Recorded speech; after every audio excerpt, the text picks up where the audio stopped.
Sarap tumambay dito sa park, no? Bakit nga ba nakaka-relax ang tumambay dito sa park? Tara, alamin natin. Nakaka-relax tumambay sa park dahil maraming salik ang nagtutulungan para mapawi ang stress at mapanatag ang isipan. Narito ang ilan sa mga dahilan. Una, kalapit sa kalikasan. Ang mga puno, damo, at iba pang halaman ay may natural na kakayahang magbigay ng sense of peace. Ang presensya ng greenery ay napatunayang nakabababa ng stress hormone at nagpapakalma sa utak.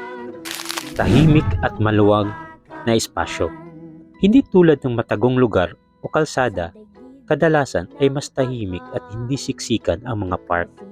Ang ganitong kapaligiran ay nagbibigay ng pahinga mula sa ingay at pressure ng araw-araw. Sikat ng araw at preskong hangin.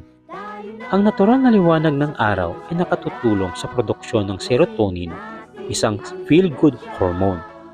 Ang sariwang hangin naman ay nakatutulong sa mas malalim at mahinahong paghinga, pagkilos o paglalakad. Kahit simpleng paglalakad o pag-upo lang sa park ay may benepisyo sa mental health.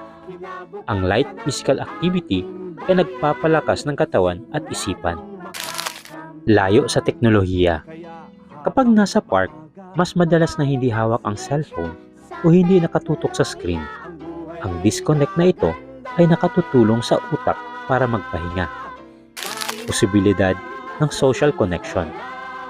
Minsan, kahit ang simpleng makita ang ibang taong nag-e-enjoy, pamilya, bata, aso, ay nakakapagbigay ng sense of belonging o kasiyahan. Sa madaling sabi, ang park ay nagbibigay ng kombinasyon ng katahimikan, kalikasan, at kabuuang pahinga. Kaya natural lang na maramdaman mong relax ka pag nandun ka sa park. Sabi, sobrang nakaka-relax talaga dito sa park, no, Bino? Relax ang park? Ganun pala yung rason bakit yung iba yung pakiramdam pag nandito ka sa park. Gusto lang makapag-relax, makapag-unwind, mas maganda magpunta sa park.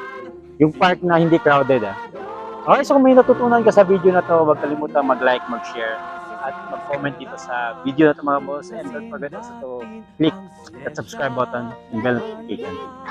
Kita-kits sa susunod kong vlog.